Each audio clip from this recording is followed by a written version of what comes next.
আসসালামু আলাইকুম। আজকে প্লাস্টিক স্পুন দিয়ে এই ফ্লাওয়ারটি করে দেখাবো।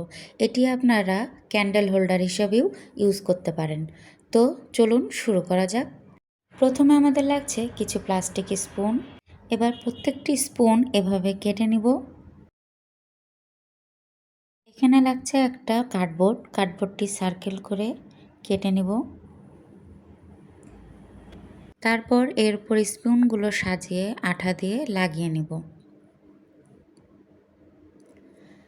তার উপর দিয়ে আরেক লেয়ার স্পুনগুলো আঠা দিয়ে লাগিয়ে নিব।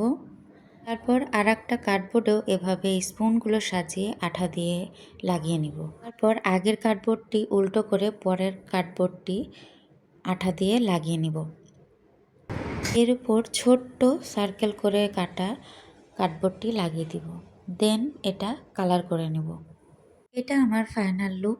কেমন হয়েছে প্লিজ সবাই জানাবেন। আল্লাহ হাফেজ।